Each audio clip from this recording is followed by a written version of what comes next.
Vlogs Kannada. ಎಲ್ಲರೂ ಹೇಗಿದ್ದೀರಾ? Hope ಎಲ್ಲರೂ ಚೆನ್ನಾಗಿದ್ದೀರಾ ಅಂದ್ಕೊಳ್ತೀನಿ.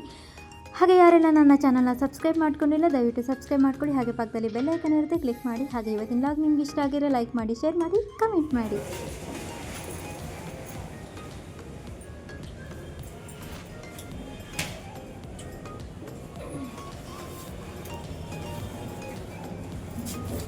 ಈ ರೈಸ್ ಮಧ್ಯಾಹ್ನಕ್ಕೆ ಬಾಯ್ ಬಾಯ್.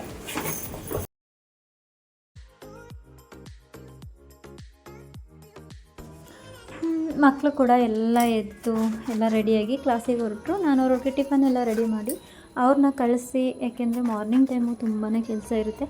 ಏಕೆಂದರೆ 4:30ಗೆಲ್ಲ ಎದ್ದೇಳೋದ್ರಿಂದ ನಮಗೆ ಸ್ವಲ್ಪ ಕೆಲಸನೇ ಜಾಸ್ತಿ ಇರುತ್ತೆ. ಹಾಗಾಗಿ ಸ್ವಲ್ಪ ನಿದ್ದೆ ಹಾಗೆ ಇರುತ್ತೆ ಕಣ್ಣಲ್ಲಿ. ಸೊ ಏನು ಮಾಡೋದು, ಮಕ್ಳಿಗೂ ಕೂಡ ಅವನು ಎದ್ದೇಳ್ತಾನೆ ಬೇಗ ಅವನ ಜೊತೆಲೇ ನಾನು ಕೂಡ ಎದ್ದೇಳಬೇಕಾಗುತ್ತೆ. ಹಾಗೆಯೇ ಇವತ್ತು ಬೇಗ ಅವ್ರಿಗೆಲ್ಲ ಟಿಫನ್ ಮಾಡಿ ಅವ್ರ ಸ್ಕೂಲಿಗೆಲ್ಲ ಕಳಿಸಿ ಅದಾದಮೇಲೆ ನಾನು ನೀಟಾಗಿ ಮನೆಯೆಲ್ಲ ಕ್ಲೀನ್ ಮಾಡಿಕೊಂಡು ಸ್ನಾನ ಮಾಡಿ ಪೂಜೆ ಕೂಡ ಮಾಡ್ಕೊಬೇಕಾಗುತ್ತೆ. ಹೀಗೆ ನೆಲೆಲ್ಲ ನೀಟಾಗಿ ಒರೆಸ್ಕೊಂಡೆ, ಯಾಕೆಂದರೆ ಇವತ್ತು ನಮಗೆ ಶನಿವಾರ ನಮ್ಮ ಮನೆ ದೇವ್ರ ವಾರ. ಹಾಗಾಗಿ ಮನೆಯೆಲ್ಲ ನೀಟಾಗಿ ಶುದ್ಧ ಮಾಡ್ಕೊತಾ ಇದ್ದೀನಿ. ಹಾಗೆಯೇ ಈಗ ಕೆಲವರು ಅನ್ಕೋಬೋದು ಮಕ್ಕಳಿದ್ರೆ ನಿಜವಾಗ್ಲೂ ಮನೆಯೆಲ್ಲ ಚೆಲ್ಲಾಪಿಲ್ಲಿ ಹಾಗೆ ಹೀಗೆ ಆಗಿಬಿಡುತ್ತೆ. ನನಗೂ ಕೂಡ ಅದೇ ಫೀಲ್ ಆಗುತ್ತೆ. ನಾನು ಕೂಡ ನೆಲ ಒರೆಸಾದ್ಮೇಲೆ ಸ್ನಾನ ಮಾಡ್ಕೊಂಡು ಬಂದೆ. ಅಷ್ಟರೊಳಗೆ ನಮ್ಮ ಮನೆಯವರು ಪೂಜೆಗೆ ಹೂವು ಎಲ್ಲ ಖಾಲಿ ಆಗಿಬಿಟ್ಟಿತ್ತು. ಹಾಗಾಗಿ ಅವರು ಕೂಡ ಹೂವನ್ನ ತೊಗೊಬಂದರು. ಯಾರಪ್ಪ ಮತ್ತೆ ಮೇಲೆ ಹತ್ತೋರು ಅಂತ ಹೇಳಿ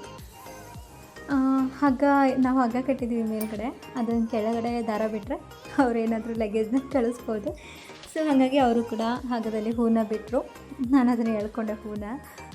ಈ ಥರ ಇರುತ್ತೆ ನಮ್ಮ ಬೆಳಗಿನ ರೊಟೀನ್. ಮಾರ್ನಿಂಗ್ ಈ ಥರ ಇರುತ್ತೆ ಸಿಚುವೇಶನು. ನಮ್ಮ ಹೆಣ್ಮಕ್ಳಿಗಂತೂ ಕ್ಯಾಶುವಲಾಗಿ ಎಷ್ಟು ಕೆಲಸ ಇರುತ್ತೆ ಅಂದರೆ ಯಪ್ಪಾ ದೇವರೇ. ರಂಗೋಲಿ ಹಾಕು, ಅದು ಇದು ಮನೆ ಕೆಲಸ, ಸಿಕ್ಕಾಪಟ್ಟೆ ಕೆಲಸ ಇರುತ್ತೆ. ಹಾಗಾಗಿ ನಾನು ಕೂಡ ಎಲ್ಲ ರೆಡಿ ಮಾಡಿಕೊಂಡು ಪೂಜೆಗೆ ಕೂಡ ಸಿದ್ಧತೆ ಮಾಡಿಕೊಂಡೆ. ಪೂಜೆನೂ ಕೂಡ ಬೇಗ ಮುಗಿಸ್ಕೊಂಡು ಮತ್ತು ಮಕ್ಕಳಿಗೆ ಹಾಗಲಕಾಯಿ ಪಲ್ಯ ರೊಟ್ಟಿ ತಿನ್ನಲ್ಲ ಅಂದರು. ರೊಟ್ಟಿ ತಿಂತಿದ್ರು, ಬಟ್ ಹಾಗಲಕಾಯಿ ಪಲ್ಯ ಬೇಡ ಅಂತಿದ್ರು. ಸೊ ಹಂಗಾಗಿ ಅವ್ರಿಗೆ ಬೇರೆ. ಹಾಗೆಯೇ ನಾನು ಸ್ವಲ್ಪ ಕಿಚನ್ ಸ್ವಲ್ಪ ಕ್ಲೀನ್ ಮಾಡ್ಕೋಬೇಕಾಗಿತ್ತು. ಸ್ವಲ್ಪ ಕಿಚನ್ ಕೂಡ ಕ್ಲೀನ್ ಮಾಡಿಕೊಂಡೆ, ಯಾಕೆಂದರೆ ಬೆಳಗ್ಗೆನೇ ಎಲ್ಲ ಹರಡ್ಕೊಂಡು ಬಿಟ್ಟಿರುತ್ತೆ ಟಿಫನ್ ಎಲ್ಲ ಮಾಡಿದಾಗ.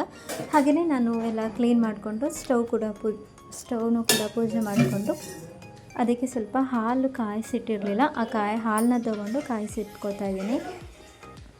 ಹಾಗೆ ಮಕ್ಕಳು ಮ್ಯಾಗಿ ತಿನ್ಕೊಂಡು ಹೋಗಿದ್ರಲ್ವ, ಇನ್ನೇನು 1/2 ಕ್ಲಾಸ್ ಬಂದುಬಿಡ್ತಾರೆ ಅಂತ ಹೇಳಿ ಅವರಿಗೆ ಮನೆಯವರಿಗೆ ಬೇರೆ ಥರನೇ ಟಿಫನ್ ಮಾಡಬೇಕಾಗತ್ತೆ. ಹಾಗಾಗಿ ಹಾಗಲಕಾಯಿ ಪಲ್ಯ ಮತ್ತು ರೊಟ್ಟಿನ ಪ್ರಿಪೇರ್ ಮಾಡ್ಕೊತಾ ಇದ್ದೀನಿ. ನಿಮ್ಮ ಸೈಡ್ ಹೇಗೆ ಮಾಡ್ತೀರಾ ಹಾಗಲಕಾಯಿ ಪಲ್ಯನ ನನಗೆ ಗೊತ್ತಿಲ್ಲ, ಬಟ್ ನಾನು ಈ ಥರ ಮಾಡ್ತೀನಿ. ಈ ಥರ ಮಾಡೋದ್ರಿಂದ ಜಾಸ್ತಿ ಕಹಿ ಕೂಡ ಇರೋದಿಲ್ಲ, ಸಿಂಪಲ್ಲಾಗಿ ತುಂಬಾ ಚೆನ್ನಾಗಿರುತ್ತೆ. ಈ ಥರ ಹಾಗಲಕಾಯಿ ಅಂದರೆ ಮೂಗು ಮುಡ್ಸೋರು ತುಂಬಾ ಜನ ಇದ್ದಾರೆ. ಹಾಗಲಕಾಯಿ ಅಂದರೆ ಯಾರಿಗೂ ಇಷ್ಟನೇ ಪಡಲ್ಲ, ಆದರೆ ಈ ರೀತಿ ಮಾಡಿಕೊಟ್ರೆ ನಿಜವಾಗ್ಲೂ ತುಂಬಾ ಇಷ್ಟಪಟ್ಟು ತಿಂತಾರೆ. ಯಾಕೆಂದರೆ ಸ್ವಲ್ಪನೂ ಕಹಿ ಇರಲ್ಲ, ಯಾಕೆಂದರೆ ಜಾಸ್ತಿ ಫ್ರೈ ಮಾಡಿದಾಗ ನಮಗೆ ಕಹಿ ಅಂಶ ಅನ್ನೋದು ಕಮ್ಮಿ ಆಗುತ್ತೆ. ಆಯಿತಾ, ನಾನಿಲ್ಲಿ 2 ಹಾಗಲಕಾಯಿ ಮತ್ತು 1 ಟೊಮೆಟೊ, 1 ಈರುಳ್ಳಿನ ತೊಗೊಂಡಿದ್ದೀನಿ. ಇವಾಗ ನಾನು ಒಂದು ಬಾಣಲಿನ ಇಡ್ತಾ ಇದ್ದೀನಿ. ಸ್ವಲ್ಪ ಎಣ್ಣೆ ಹಾಕ್ಕೊತಾ ಇದ್ದೀನಿ. ಒಂದು ಅರ್ಧ ಟೇಬಲ್ ಸ್ಪೂನ್ ಆದರೆ ಸಾಕಾಗುತ್ತೆ. ಇದಕ್ಕೆ ಸ್ವಲ್ಪ ಜೀರಿಗೆ ಮತ್ತು ಕಡಲೆಬೇಳೆ. ನೀವು ಯಾವ ಥರ ಅಂದರೆ ಮಸಾಲೆ ರುಬ್ಬಿ ಕೂಡ ಮಾಡ್ತಾರೆ, ಬಟ್ ನಾನು ಈ ಥರ ಸಿಂಪಲಾಗಿ ಮಾಡ್ಕೊತಿದ್ದೀನಿ. ಒಣಮೆಣ್ಸಿನ್ಕಾಯಿ ಅಥವಾ ಹಸಿಮೆಣ್ಸಿನ್ಕಾಯಿನ ಹಾಕೋಬೋದು. ನಾನಿಲ್ಲಿ ಒಣಮೆಣ್ಸಿನ್ಕಾಯಿನ ಹಾಕ್ಕೊತಾ ಇದ್ದೀನಿ. ಹಾಗೆ 1 ಈರುಳ್ಳಿನ ಕಟ್ ಮಾಡಿ ಹಾಕ್ಕೊತಾ ಇದ್ದೀನಿ. ಇದಿಷ್ಟನ್ನು ಕೂಡ ನೀಟಾಗಿ ಫ್ರೈ ಮಾಡ್ಕೋಬೇಕು. ಇದಾದಮೇಲೆ 1 ಟೇಬಲ್ ಸ್ಪೂನ್ ಅರಿಶಿನ ಹಾಕ್ಕೊತಾ ಇದ್ದೀನಿ. ಅರಿಶಿನ ಹಾಕಿ ಅರಿಶಿನ ಹಾಕಿದಾಗ ಕಲರ್ ಒಂದೇ ಅಲ್ಲ, ಹೆಲ್ತಿಗೂ ಕೂಡ ತುಂಬಾ ಒಳ್ಳೆಯದು. ಸ್ವಲ್ಪ ಅರಿಶಿನ ಯೂಸ್ ಮಾಡಬೇಕಾಗುತ್ತೆ. ಹಾಗೆಯೇ ನಾನಿಲ್ಲಿ ಕಟ್ ಮಾಡಿ ಸಣ್ಣದಾಗಿ ಹೆಚ್ಚಿಟ್ಕೊಂಡಂಥ ಹಾಗಲಕಾಯಿನ ಕೂಡ ಹಾಕ್ಕೊಂಡು ಫ್ರೈ ಮಾಡ್ಕೊತಾ ಇದ್ದೀನಿ. ಇದನ್ನು ಚೆನ್ನಾಗಿ ಹುರ್ಕೊಬೇಕಾಯ್ತಾ, ಮೀಡಿಯಮ್ ಫ್ಲೇಮಲ್ಲಿ ಇಟ್ಟು ನೀಟಾಗಿ ಹುರ್ಕೊಬೇಕು. ಇದನ್ನು ಒಂದು 10 ನಿಮಿಷ ಹುರ್ಕೊಂಡಿದ್ದಾದಮೇಲೆ ನಾನಿಲ್ಲಿ ಟೊಮೆಟೊನ ಸಣ್ಣದಾಗಿ ಹೆಚ್ಚಿಟ್ಕೊಂಡಿದ್ದೆ, ಅದನ್ನು ಕೂಡ ಹಾಕ್ಕೊತಾ ಇದ್ದೀನಿ. ಸ್ವಲ್ಪ ಟೈಮು ಅದನ್ನ ಲಿಡ್ನ ಕ್ಲೋಸ್ ಮಾಡಿ ಹಾಗೆ ಬಿಟ್ಬಿಡೋಣ ಒಂದು 10 ನಿಮಿಷ. ಒಂದು 10 ನಿಮಿಷ ಆದಮೇಲೆ ಈ ಥರ ತುಂಬ ಸಾಫ್ಟಾಗಿ ಅದು ಬೆಂದಿರುತ್ತೆ ಹಾಗಲಕಾಯಿ. ಈ ಥರ ಸ್ವಲ್ಪ ರೋಸ್ಟ್ ಮಾಡಿಕೊಂಡಾಗ ತುಂಬಾ ಚೆನ್ನಾಗಿ ಅನಿಸುತ್ತೆ. ಹಾಗೆ ಸ್ವಲ್ಪ ಅದಕ್ಕೆ ಬೇಯೋಕ್ಕೆ ಬೇಕಾದಷ್ಟು ನೀರನ್ನು ಹಾಕ್ಕೊತಾ ಇದ್ದೀನಿ. ಹಾಗೆಯೇ ಇದಕ್ಕೆ ಮನೆಯಲ್ಲಿ ಮಾಡಿರೋಂಥ ಖಾರದ ಪುಡಿ ಅಂದರೆ ಸಾಂಬಾರು ಪೌಡರು, ಆಮೇಲೆ ಸ್ವಲ್ಪ ಖಾರದ ಪುಡಿ, ಸ್ವಲ್ಪ ಜೀರಿಗೆ ಪೌಡರ್ನ ಹಾಕ್ತಾಯಿದ್ದೀನಿ. ಹಾಗೆ ರುಚಿಗೆ ತಕ್ಕಷ್ಟು ಉಪ್ಪು ಮತ್ತು ಹುಣಸೆಹಣ್ಣು ಹುಳಿನ ಬಿಟ್ಕೋಬೇಕಾಗತ್ತೆ. ಹುಣಸೆಹಣ್ಣು ಹುಳಿ ಸ್ವಲ್ಪ ಮೇಯ್ನ್ ಬೇಕಾಗುತ್ತೆ. ಹಾಗೆಯೇ ಸ್ವಲ್ಪ ಬೆಲ್ಲದ ಪೌಡ್ರು. ಹಾಗಲಕಾಯಿ ಪಲ್ಯ ಕೂಡ ರೆಡಿ ಆಯಿತು. ಸ್ವಲ್ಪ ಬೆಲ್ಲದ ಪೌಡ್ರ್ ಹಾಕೋಬೇಕಾಗುತ್ತೆ.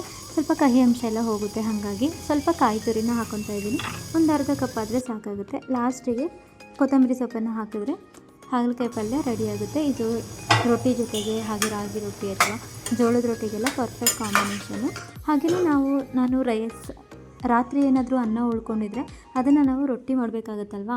ಸೊ ಆವಾಗ ನಾವೇನು ಮಾಡಬೇಕಾಗತ್ತೆ, ಅನ್ನ ಏನಾದರೂ ವೇಸ್ಟ್ ಆಗುತ್ತೆ ಅನ್ನೋ ಸಿಚುವೇಷನ್ನೇ ಬರೋಲ್ಲ.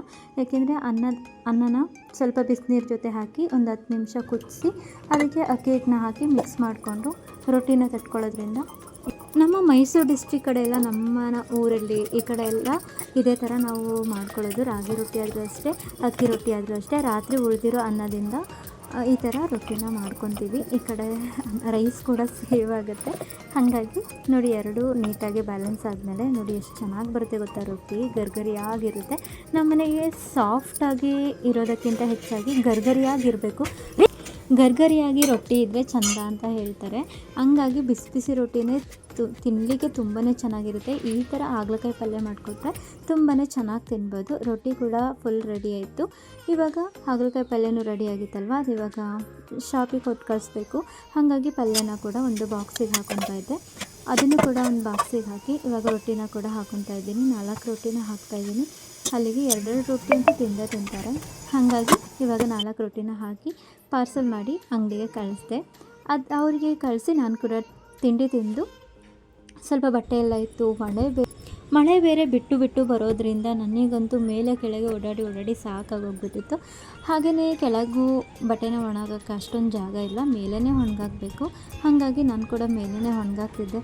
ನೋಡೋಣ ಒಂದು ಸ್ವಲ್ಪ ಹೊತ್ತು ವೆಯ್ಟ್ ಮಾಡೋಣ, ಮಳೆ ಬಂದಿಲ್ಲ ಅಂದರೆ ಅಂತ ಹೇಳಿ ಬಟ್ಟೆ ಎಲ್ಲ ಫುಲ್ ಟೆರೆಸ್ ಮೇಲೆ ಒಣಗಾಕ್ಬಿಟ್ಟು ಬಂದೆ. ಒಣಗಕ್ಕೆ ಬರೋದಕ್ಕಿಂತ ಮುಂಚೆ ನಿಜವಾಗ್ಲೂ ಮಳೆ ಬರುತ್ತೆ ಅಂತ ನಾನು ಗೆಸ್ ಮಾಡಿರಲಿಲ್ಲ. ಯಾಕೆಂದರೆ ಸ್ವಲ್ಪ ಬಿಸಿಲು ಥರನೇ ಇತ್ತು ಬೆಳಗ್ಗೆಯಿಂದ. ಹಾಗಾಗಿ ಸ್ವಲ್ಪ ಸಮಾಧಾನವಾಗಿದ್ದೆ. ಬಟ್ ನೋಡಿದ್ರೆ ಬಟ್ಟೆ ನೋಡಿ ಎಷ್ಟೊಂದು ಬಟ್ಟೆ ಇದೆ ಅಂತ. ಅದರಲ್ಲೂ ಮಕ್ಕಳು ಬಟ್ಟೆನೇ ಜಾಸ್ತಿ ಆಯಿತಾ.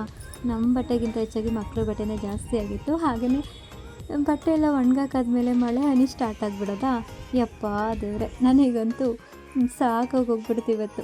ಮಳೆ ಬಂದರೆ ಮತ್ತೆ ಮೇಲೆ ಹತ್ತಬೇಕು ಇಳಿಬೇಕು ಅಂತ ಹೇಳಿ. ಆಮೇಲೆ ಸ್ವಲ್ಪ ಬಟ್ಟೆಗಳಿತ್ತು, ಅದನ್ನು ಕೂಡ ಫೋಲ್ಡ್ ಮಾಡಿ ಇಡ್ತಾಯಿದ್ದೀನಿ. ಎಲ್ಲನೂ ಫೋಲ್ಡ್ ಮಾಡಿ ಎತ್ತಿಡ್ತಾಯಿದ್ದೀನಿ. ಅವ್ರವ್ರ ಕಬೋರ್ಡಿಗೆ ಎಲ್ಲರ ಬಟ್ಟೆನೂ ಕೂಡ ಸಪ್ರೇಟ್ ಮಾಡಿ ಎತ್ತಿಡ್ತಾಯಿದ್ದೀನಿ. ಅಷ್ಟರೊಳಗೆ ನೋಡಿ 12 ಗಂಟೆ ಆಗೋಯಿತು. ಏನು ಟೈಮ್ ಹೋಗೋದೇ ಗೊತ್ತಾಗಲ್ಲ. ಮಧ್ಯಾಹ್ನಕ್ಕೆ ಆವಾಗ ಸೊಪ್ಪು ತೊಗೊಬಂದಿದ್ದು, ಅದನ್ನು ಕೂಡ ನೀಟಾಗಿ ಎಲ್ಲ ಬೇರೆಲ್ಲ ಸಪ್ರೇಟ್ ಮಾಡಿ ನಾನು ಅದನ್ನು ಉಪ್ಸಾರು ಮಾಡ್ಕೊತಾ ಇದ್ದೀನಿ ಇವತ್ತು. ನೀವು ಕೂಡ ಹೀಗೆ ಮಾಡ್ಕೊಳ್ಳೋದಾ ಉಪ್ಸಾರು? ನಮ್ಮೂರ ಸೈಡೆಲ್ಲ ಈ ಥರನೇ ಮಾಡ್ಕೊಳ್ಳೋದು. ಹಾಗಾಗಿ ನಾನಿವತ್ತು ಇದನ್ನು ಲಾಳಿ ಸೊಪ್ಪು ಅಂತಾರೆ ನಮ್ಮ ಕಡೆ. ನಾನಲ್ಲಿ 2 ಕಟ್ಟಷ್ಟು 3 ಕಟ್ ತೊಗೊಂಡಿದ್ದೀನಿ. ಎಲ್ಲ ನೀಟಾಗಿ ಒಂದು 2 ಸರಿ ವಾಶ್ ಮಾಡಿಕೊಂಡು ಹೆಸರು ಕಾಳು ಮತ್ತು ಸೊಪ್ಪು ಜೊತೆ ಮಿಕ್ಸ್ ಮಾಡಿ ಹಾಕ್ತಾಯಿದ್ದೀನಿ. ನೋಡಿ, ಹೆಸರು ಕಾಳನ್ನ ಕೂಡ ವಾಶ್ ಮಾಡ್ಕೊತಾ ಇದ್ದೀನಿ. ಹೆಸರು ಕಾಳು ಹಾಕೋದ್ರಿಂದ ಸಾಂಬಾರು ಸ್ವಲ್ಪ ಗಟ್ಟಿ ಬರುತ್ತೆ. ಮತ್ತು ನಮಗೆ ಅದನ್ನು ಪೇಸ್ಟ್ ಮಾಡ್ಕೋತೀವಿ, ಅಂದರೆ ರುಬ್ಕೊತೀವಿ. ಚೆನ್ನಾಗಿರುತ್ತೆ, ಸಖತ್ ಟೇಸ್ಟಿಯಾಗಿ. ನೋಡಿ, ಹೆಸರು ಕಾಳನ್ನ ಹಾಕಿ ಕುಕ್ಕರಿಗೆ ಒಂದು 2-3 ವಿಸಲ್ ಕೂಗಿಸಿದ್ರೆ ಸಾಕಾಗುತ್ತೆ. ಹಾಗೆಯೇ ರುಚಿಗೆ ತಕ್ಕಷ್ಟು ಉಪ್ಪು, ಹೆಚ್ಚಿಟ್ಕೊಂಡಿರೋಂಥ ಸೊಪ್ಪನ್ನ ಹಾಕಿ ಅದಕ್ಕೆ ಸ್ವಲ್ಪ ನೀರನ್ನ ಕೂಡ ಹಾಕ್ಕೊಂಡು ಒಂದು 2-3 ವಿಸಲ್ ಕೂಗಿಸ್ಕೊಬೇಕಾಗುತ್ತೆ. ಇದು ಕೂಡ ರೆಡಿ ಆಗೋಷ್ಟರೊಳಗೆ ನಾನಿಲ್ಲಿ ಹಸಿಮೆಣ್ಸಿನ್ಕಾಯಿನ, ಅಂದರೆ ಚಟ್ನಿ ರೆಡಿ ಮಾಡ್ಕೋಬೇಕು. ಹಸಿಮೆಣ್ಸಿನ್ಕಾಯಿ ಪೇಸ್ಟು. ಹಾಗಾಗಿ ಸ್ವಲ್ಪ ಜೀರಿಗೆ, ಕೊತ್ತಂಬರಿ ಸೊಪ್ಪು, ಬೆಳ್ಳುಳ್ಳಿ, ಹುಣಸೆಹಣ್ಣು, ಹಾಗೆ ಹುರಿದು ಎತ್ತಿಟ್ಕೊಂಡಿರೋಂತಹ ಹಸಿಮೆಣ್ಸಿನ್ಕಾಯಿನ ಕೂಡ ಹಾಕ್ಕೊತಾ ಇದ್ದೀನಿ. ಇಷ್ಟನ್ನು ಹಾಕಿ ಸಣ್ಣದಾಗಿ ಪೇಸ್ಟ್ ಮಾಡ್ಕೋಬೇಕು. ಇದು ಪೇಸ್ಟ್ ಮಾಡ್ಕೊಂಡಿದ್ದಾದಮೇಲೆ ನೋಡಿ, ಇದು ಈ ಥರ ರೆಡಿಯಾಗಿದೆ. ಈ ಥರ ಪೇಸ್ಟ್ನ ಮಾಡ್ಕೊಂಡಿದ್ದಾದಮೇಲೆ ನಾನು ಅದನ್ನು ಒಂದು ಬಾಕ್ಸಿಗೆ ಹಾಕಿ ಇಟ್ಕೊತಾ ಇದ್ದೀನಿ. ಇದು ಬೇಕಾದರೆ ಸಂಜೆ ಏನಾದರೂ ರೊಟ್ಟಿ ಮಾಡಿದ್ರೆ ಅದ್ರ ಜೊತೆಗೂ ಚೆನ್ನಾಗಿರುತ್ತೆ. ಈ ಕಡೆ ಸೊಪ್ಪು ಮತ್ತು ಹೆಸರು ಕಾಳು ಕೂಡ ತುಂಬಾ ಚೆನ್ನಾಗಿ ಬೆಂದಿತ್ತು, ಹದವಾಗಿ ಕರೆಕ್ಟಾಗಿತ್ತು. ಹಾಗೆಯೇ ಅದನ್ನು ಒಂದು ಜಾರ್ಗೆ ಬೆಂದಿರೋಂಥ ಕಾಳು ಮತ್ತು ಸೊಪ್ಪನ್ನ ತೊಗೊಂಡು ಪೇಸ್ಟ್ ಮಾಡಿಕೊಂಡೆ. ಸ್ವಲ್ಪ ಪೇಸ್ಟ್ ಮಾಡಿಕೊಂಡು ಆ ಸಾಂಬಾರು ಒಳಗಡೆಗೆ ಮಿಕ್ಸ್ ಮಾಡಿದ್ದೀನಿ. ಇವಾಗ ಅದಕ್ಕೊಂದು ಒಗ್ಗರಣೆ ಕೊಟ್ಕೊಳ್ಳೋಣ. ಒಗ್ಗರಣೆಗೆ ಜಾಸ್ತಿ ಆಯಿಲು ಮತ್ತು ಸಾಸಿವೆ, ಬೆಳ್ಳುಳ್ಳಿ ಮತ್ತು ಒಣಮೆಣ್ಸಿನ್ಕಾಯಿ ಇಷ್ಟು ಹಾಕ್ಕೊಂಡ್ರೆ ಸಾಕಾಗುತ್ತೆ. ಇಷ್ಟಾದರೆ ಸಾಕಾಗುತ್ತೆ. ಸಾಂಬಾರು ಕೂಡ ರೆಡಿ ಆಯಿತು. ಹಾಗೆಯೇ ನಾನಿವಾಗ ಊಟಕ್ಕೆ ಕೂಡ ಬಡಿಸ್ಬೇಕಾಗಿತ್ತು, ಟೈಮ್ ಬೇರೆ ಆಗೋಗ್ಬಿಟ್ಟಿತ್ತಲ್ವ. ಸೊ ಹಾಗಾಗಿ ಈ ಚಳಿಗೆ ಹೆಸರು ಕಾಳು ಉಪ್ಸಾರು, ಅದರ ಜೊತೆಗೆ ಮೆಣಸಿನ್ಕಾಯಿ ಚಟ್ನಿ, ಹಾಗೆ ಮುದ್ದೆ, ಅದ್ರ ಜೊತೆಗೆ ಒಂದು ನಿಂಬೆಹಣ್ಣು ಪೀಸ್ ಇದ್ದರೆ ಸಖತ್ತಾಗಿರುತ್ತೆ. ಒಳ್ಳೆ ಟೇಸ್ಟು, ಒಳ್ಳೆ ಕಾಂಬಿನೇಷನ್ ಅಂತ ಹೇಳ್ಬೋದು. ಈ ಥರ ಸಾಂಬಾರು ನಿಮ್ಮ ಕಡೆ ಮಾಡ್ತೀರಾ ಇಲ್ವಾ ಅಂತ ಹೇಳಿ ನನಗೆ ಕಮೆಂಟ್ ಬಾಕ್ಸಲ್ಲಿ ಕಮೆಂಟ್ ಹಾಕಿ. ಹಾಗೆ ಇವತ್ತಿನ ಲಾಗ್ ನಿಮ್ಗೆ ಇಷ್ಟ ಆಗಿದೆ ಅಂದ್ಕೊಳ್ತೀನಿ. ನಮ್ಮನೆ ಇದೇ ರೀತಿ ರೊಟೀನ್ ಇರುತ್ತೆ ಡೈಲಿ, ಬಟ್ ತುಂಬಾ ಕಷ್ಟ ಇರುತ್ತೆ ಆಯಿತಾ. ನಿಜವಾಗ್ಲೂ ಯಾವ 5 ಸ್ಟಾರ್ ಹೋಟೆಲ್ ಊಟ ಮಾಡ್ತಿರೋ ಬಿಡ್ತಿರೋ ಗೊತ್ತಿಲ್ಲ, ಬಟ್ ಈ ಥರ ಊಟದ ಮುಂದೆ ಎಲ್ಲ ಲೆಸ್ ಆಗುತ್ತೆ ಅಂದ್ಕೋಬೋದು. ಯಾಕೆಂದರೆ ಇದು ಅಮೃತಕ್ಕೆ ಸಮಾನ ಅಂತ ಹೇಳ್ಬೋದು. ಈ ಥರ ಉಪ್ಸಾರು ಮುದ್ದೆ ಇದ್ದರೆ ಬೇರೆ ಯಾವುದೇ ಪಿಜ್ಜಾ, ಬರ್ಗರ್ ಇದೆಲ್ಲಕ್ಕಿಂತ ಒಳ್ಳೆ ಟೇಸ್ಟ್ ಕೊಡುತ್ತೆ ಇದು. ಹಾಗೆ ನಮ್ಮನೆಯವ್ರು ಕೂಡ ಊಟಕ್ಕೆ ಬಂದರು. ಇಷ್ಟು ದಿನ ಬಾಕ್ಸಿಗೆ ಹಾಕ್ಕೊಡ್ತಾ ಇದ್ದೆ. ಇವತ್ತು ಮನೆಗೇ ಬಂದರು, ಬೇಗನೆ ಮನೆಗೆ ಬಂದರು. ಮಕ್ಕಳನ್ನ ಸ್ಕೂಲಿಂದ ಕರ್ಕೊಂಡು ಬಂದರು. ಹಾಗೆ ಮಕ್ಕಳು ಶಾಪ್ ನೋಡ್ಕೋತಾಯಿದ್ರು. ಹಾಗಾಗಿ ಇವರು ಊಟಕ್ಕೆ ಬಂದರು. ಸರಿ ಅಂತ ಹೇಳಿ ಇವರು ಊಟ ಬಡಿಸಿ, ನಾನು ಕೂಡ ಸ್ವಲ್ಪ ತಿಳಿ ಸಾಂಬಾರು ಹಾಕು ಅಂತ ಹೇಳಿದರು. ಬರೀ ಕಾಳೆ ಹಾಕ್ಬಿಟ್ಟಿದ್ದೀಯಾ ಅಂತ ಹೇಳಿ, ಹಾಗಾಗಿ ಸಾಂಬಾರನ್ನ ಕೂಡ ಹಾಕ್ಕೊಡ್ತಾಯಿದ್ದೀನಿ. ಅವ್ರು ಕೂಡ ಊಟ ಮಾಡ್ತಿದ್ರು. ಮಕ್ಕಳು ಬರ್ತಾನೆ ಬೇಕ್ರಿಗೆ ಹೋಗಿ ಚಿಪ್ಸು, ಬಾಳೆಕಾಯಿ ಚಿಪ್ಸು ಮತ್ತು ಆಲೂಗೆಡ್ಡೆ ಚಿಪ್ಸ್ ಎಲ್ಲ ತೊಗೊಬಂದಿದ್ರು. ಅಷ್ಟೊತ್ತಿಗೆ ನನಗೆ ನಮ್ಮನೆಯವರು ನೀನು ಕೂಡ ಊಟ ಮಾಡು ಅಂತ ಹೇಳ್ತಿದ್ದಾರೆ. ಇಲ್ಲ, ನಾನು ಆಮೇಲೆ ಊಟ ಮಾಡ್ತೀನಿ, ಸ್ವಲ್ಪ ಕೆಲಸ ಇದೆ, ಮಕ್ಕಳಿಗೆ ಊಟಕ್ಕೆ ಬಡಿಸಿ ಆಮೇಲೆ ಜೊತೆಲಿ ಊಟ ಮಾಡ್ತೀವಿ ಅಂತ ಹೇಳಿ ಅವ್ರಿಗೆ ಸ್ವಲ್ಪ ಆಪಲೆಲ್ಲ ಕಟ್ ಮಾಡಿಕೊಡ್ತಿದ್ದೆ. ಆ್ಯಕ್ಚುಲಿ ಊಟಕ್ಕಿಂತ ಮುಂಚೆನೇ ಹಣ್ಣುಗಳನ್ನ ತಿನ್ನಬೇಕಾಗುತ್ತೆ. ಬಟ್ ನಾನಿಲ್ಲಿ ಅವರು ಊಟ ಮಾಡ್ತಿದ್ದು ಸರಿ ಅಂತ ಹೇಳಿ ಆಪಲ್ ಇತ್ತಲ್ಲ ಅಂತ ಹೇಳಿ ಕಟ್ ಮಾಡ್ತಾ ಕೂತಿದ್ದೆ. ಸೊ ಇವತ್ತಿನ ಲಾಗು ಹೀಗಿತ್ತು. ನ್ಯಾಚುರಲಾಗಿ ನಾನು ರೆಗ್ಯುಲರಾಗಿ ಇರೋ ಥರನೇ ನಮ್ಮ ಮನೇಲಿ ಏನು ನಡೀತೆ ಅದನ್ನು ರೆಗ್ಯುಲರಾಗಿ ನ್ಯಾಚುರಲಾಗಿ ಮಾಡಿದ್ದೀನಿ. ಬಟ್ ಈ ಥರನೇ ನಮ್ಮನೆ ಡೈಲಿ ಪ್ರೊಸೀಜರ್ ಇದೇ ಥರ ಇರುತ್ತೆ. ಸೊ ನಿಮಗೆ ಈ ಲಾಗ್ ಮೇಲೊಂಥರ, ಕೆಲವರು ನಾಟಕ ಆಡ್ತಾರೆ, ಆ ಥರ ಇದ್ದರೆ ಈ ಥರ ಯಾವುದೂ ಇಲ್ಲ. ಸಿಂಪಲ್ಲಾಗಿ ನಾನು ನಮ್ಮ ಮನೇಲಿ ಯಾವ ಥರ ಇರ್ತೀನಿ ಅದೇ ಥರ ನಾನಿರೋದು. ಇದೇ ಥರ ಕೂಡ ನಾನು ಮನೇನ ಮೇಂಟೈನ್ ಮಾಡ್ಕೊಂಡು ಹೋಗೋದು. ಇವತ್ತಿನ ಲಾಗ್ ನಿಮ್ಗೆ ಇಷ್ಟ ಆಗಿದರೆ ದಯವಿಟ್ಟು ಲೈಕ್ ಮಾಡಿ, ಶೇರ್ ಮಾಡಿ, ಕಮೆಂಟ್ ಮಾಡಿ. Thanks for watching my video.